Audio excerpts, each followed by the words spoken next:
So days 1 through 3, you're going to be confused. You're going to hallucinate. You're going to be not feeling good at all.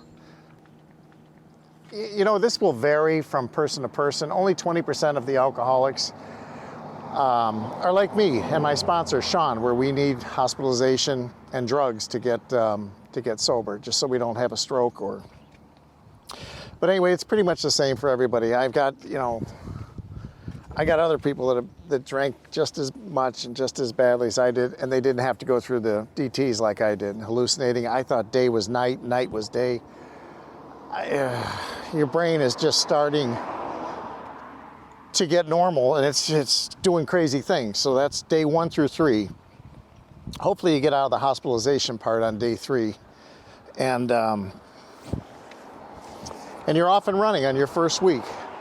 And you're going to feel humiliated. You're going to feel beaten. You're going to feel a lot of things that are not normal.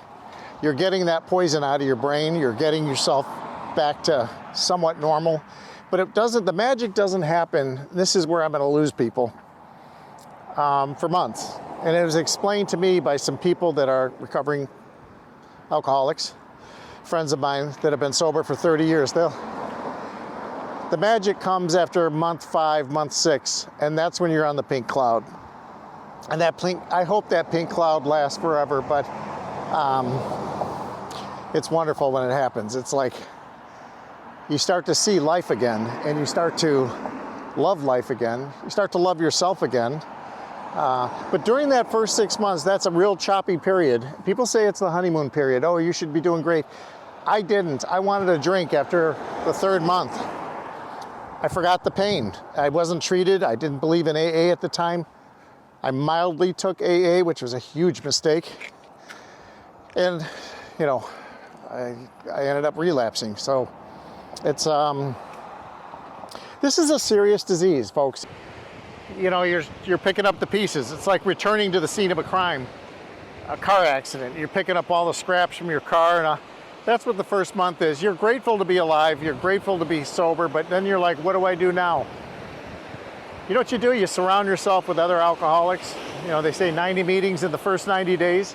Absolutely. You should want to do more, and most people do more.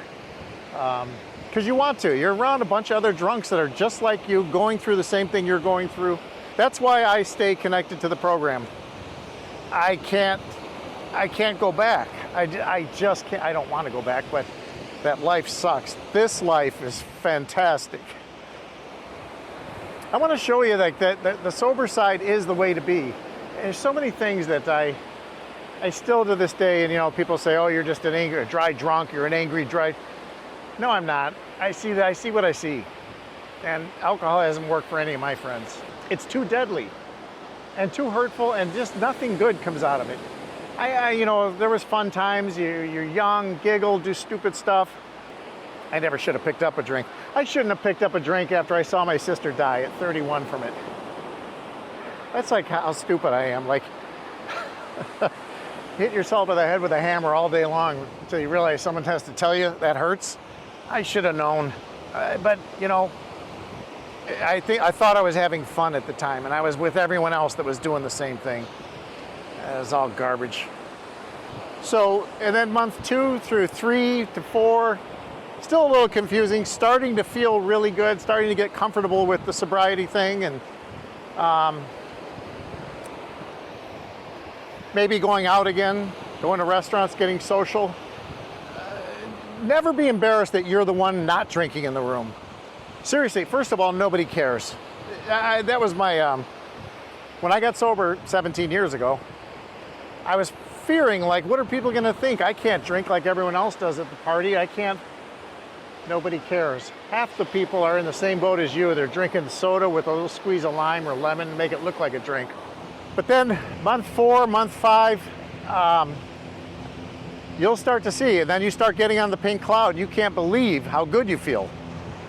So let's go to month 6. Mary and I went on vacation. We went to Mexico or something. And we had been traveling all day, got up early with the kids, packed them in. This is years ago.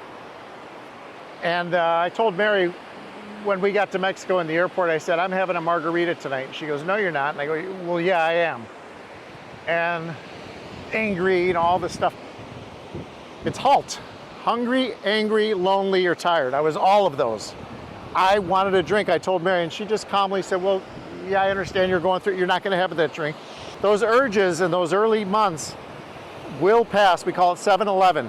In between 7 and 11 minutes, the urge will subside. You'll get better. You'll get through it. Obviously, just don't pick up. You can't. You can't pick up. That's the problem. You can't go back and have a little bit or say, I'm going to have one. I had it all set in my head how I was going to have one, maybe two. It's such alcoholic talk. One, maybe two means one, maybe 30, maybe 25 to 30 drinks.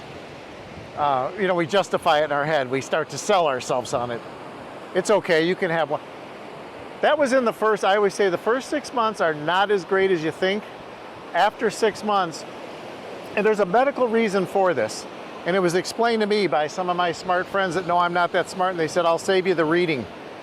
6 months just to get everything wired back up the way it should be in your brain. Then you can go forward and enjoy that pink cloud. And people say it lasts for a while. It's I'm still on it. I love it. I literally have, I get up in the morning, I feel good. I'm an old man. I'm really not. But I feel really good. And I feel good about myself. I don't have to think about anything I said last night. I don't have to look at my phone to see who I dialed. Drunk dialing is dangerous. We all do it, or I did it.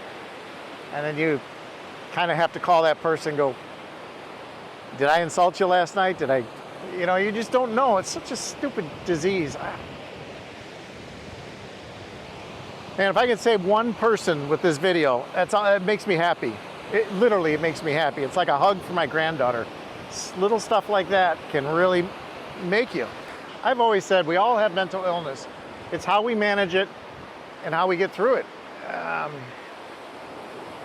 Alcoholism is mental illness. There's so many people are suffering right now just from mental illness, like not feeling good, not loving life, and I don't know how to rescue that, but I know the alcohol part does make your life better. Getting rid of it. Damn, I wish I could, I wish you could feel what I feel inside right now. I feel good. I've got my mental illness somewhat under control. All the other crazy stuff, I'll get there one day. But the alcohol, I feel like I've got a pretty good handle on it. Never get comfortable or complacent with sobriety. Robin Williams was on, I don't know, one of those night shows like Letterman or something, and he lost his sobriety after 20 years. This was years ago. You could probably Google it and pull it up on YouTube or something. But he relapsed. His poison was Jack Daniels, mine was vodka. And he said when he took that first sip of vodka, the first sip of Jack Daniels after 20 years of sobriety, he said that Jack Daniels bottle looked at me and said, where the hell have you been for the last 20 years?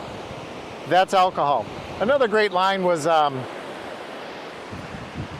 someone told me in AA early on, they said, and everyone's heard this one, while you're in an AA meeting, your disease is out in the parking lot doing push-ups.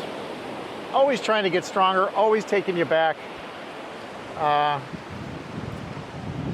Bill Wilson that wrote the AA book, on his dying day, laying in bed, dying with the last few days, another thing that people don't want to talk about in AA, he was begging for whiskey. His nurses said he was begging for one sip, just give me. People don't want me to talk about that because it defames Bill Wilson, the guy that we all owe this to. I say no. I say it shows the strength of the alcohol. The alcohol never quits. It wants you till the day you take your last breath. It wants back in. Just poison, just absolute poison.